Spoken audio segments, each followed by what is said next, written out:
Hola, ¿qué tal? Este es un video educativo haciendo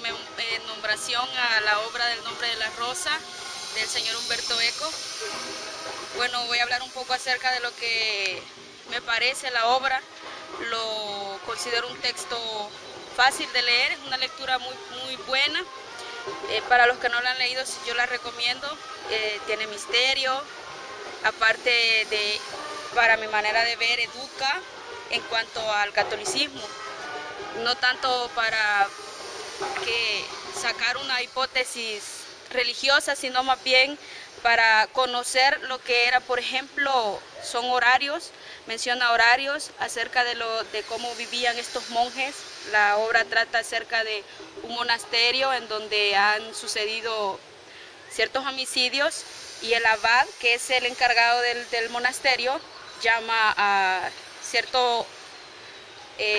hombre que también es religioso, que se llama Guillermo, y este tiene un ayudante que se llama Atzo, que también es un hombre de religión, y estos empiezan a investigar, empiezan a indagar acerca del misterio, del cómo ha sido el asesinato y todo esto, de lo cual nos lleva a que la obra está basada en 7 días. Todo eso a lo largo de la obra es un poco extensa, pero son en sí 7 días los que transcurren en la abadía. Pero en estos 7 días no solamente se mira un hombre que ha sido muerto, sino en sí se resultan 5 al todo el transcurso de la obra. Y es una obra muy interesante en cuanto a la filosofía, la manera de pensar. Tenían ideologías diferentes a pesar de que todos pertenecían al catolicismo. Estaban dispuestos ellos a defender su fe, pues unos dependían de los franciscanos y otros estaban de parte del Papa. Entonces es muy interesante ver cómo ellos están relacionando la fe, pero de puntos de vista diferentes. Hace referencia en cuanto a si la risa es pecado o no, a que si Jesús reía o no. Hace referencia también hacia visiones, símbolos, usan diferentes tipos de dialecto, lo que nos hace reflexionar y pensar la manera en cómo el escritor, el señor Humberto Eco, porque él es el escritor de la obra, sentía esta inclinación por la vida de estas personas, por la vida de un monje en sí, a lo que nos lleva a pensar también el por qué el nombre, porque el nombre que tiene la obra, o sea, el nombre de la rosa, cuando se lee el texto se da cuenta uno y dice no menciona nada de una rosa ni nada de eso, pero lo que al final el que está narrando la historia, o sea, Atzo, el ayudante de Guillermo, relata que del nombre, de la rosa, solo nos queda el nombre, lo que nos lleva a decir que solamente tenían el nombre, pues, de la reflexión de lo que es una rosa. Nos lleva a decir de que solamente tenía el nombre, pues no eran santos ellos, a pesar de ser personas religiosas, no tenían perfección delante de Dios ni delante de los mismos hombres o de los mismos compañeros de la abadía. Entonces, es muy interesante ver cómo se llega a la verdad. Este hombre que no se decidía, Atzo, no se decidía a saber si pertenecía a los franciscanos o pertenecía a la otra parte, que era los que estaban siguiendo la ideología del Papa, de la Santa Inquisición. Entonces resulta que este hombre tenía sentimientos encontrados acerca de esto, y en cuanto a la historia, en cuanto al transcurso del texto, se dan situaciones en donde él se mira en conflicto acerca hasta del amor, piensa que está enamorado. Entonces es ahí donde quizás él reflexiona acerca de lo que es en realidad.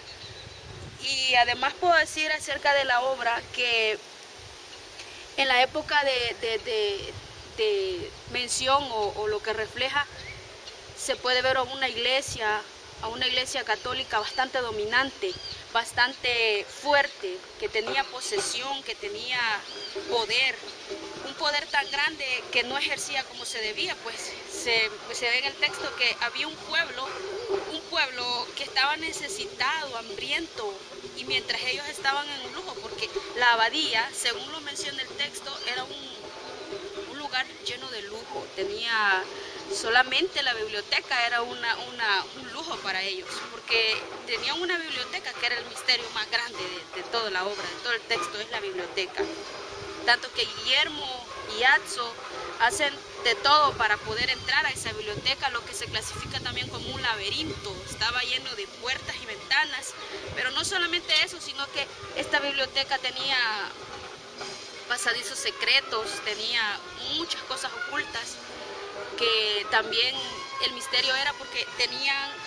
señales, habían escritos en las paredes, lo que llevaba a descifrar otras cosas del por qué se protegía tanto la biblioteca, porque cuando Guillermo y Azzo llegan a investigar el crimen a la abadía, se les advierte y se les dice que está prohibido entrar a la biblioteca. Pero entonces ahí es donde entra la curiosidad hacia Guillermo, porque este Guillermo era un hombre inteligente, listo, y él logra descubrir los secretos de la biblioteca, logra entrar a esos pasadizos secretos donde se ocultaba unos pergaminos, en donde ese pergamino fue en sí lo que llevó a que sucedieran las muertes. ¿Por qué? Porque las curiosidades de los monjes por saber qué contenían esos pergaminos y por qué estaban ahí, que hablaban, si mal no me recuerdo, acerca de la risa y era un tema de conflicto en cuanto a los influyentes del monasterio y Guillermo, porque unos tenían una ideología y otras otra, ¿verdad? Entonces el Guillermo logra descubrir estos misterios, a lo que lo lleva no solamente a resolver los crímenes que después sucedieron, que los muertos fueron, el primero fue Adelmo, también estaba Berengario, Malaquías y también el abad, que resulta que al final el malo de todos, que era Jorge, un anciano que ya era ciego, que era celoso de la biblioteca porque la protegía de sobre todas las cosas, aunque no tanto a la biblioteca, sino en sí a esos pergaminos que contenían que revelaban algo que para él era perturbador, que no quería que supieran los monjes, que podría tal vez hasta jugar con su fe. Entonces esto hace que los monjes vayan sintiendo más curiosidad acerca de estos pergaminos, lo que los lleva hasta la muerte. Los pergaminos tenían en sí esas páginas donde estaban envenenadas. Cuando los monjes leían estos pergaminos y tenían que usar sus dedos, lógicamente, entonces si ellos ponían sus dedos en sus bocas terminaban envenenados, aunque a uno de ellos lo termina matando otro de los mismos monjes por el mismo celo hacia los pergaminos. Entonces podemos ver de que estos monjes vivían una vida santa, supuestamente santa, pues vivían para Dios, aunque en sí estaba lleno de pecados. Unos tenían más pecados que otros, pero en sí todos tenían un pecado porque todos estaban sumergidos al secreto, un secreto que los llevaba a ser pecadores, y por eso Azzo dice que no tenían nada de santidad, que solo tenían el nombre. Entonces, para mi conclusión, que es una obra interesante, lógica, tiene bastante, el texto contiene también, es un texto de estudio, porque no solamente tiene un idioma, hay que ir traduciendo, tiene significados que tal vez desconocemos, palabras que desconocemos y tenemos que descubrir su significado. Así que pues por mi parte esto es en cuanto a la obra del señor Humberto Eco, El nombre de la rosa, de lo cual me gustó mucho. Gracias.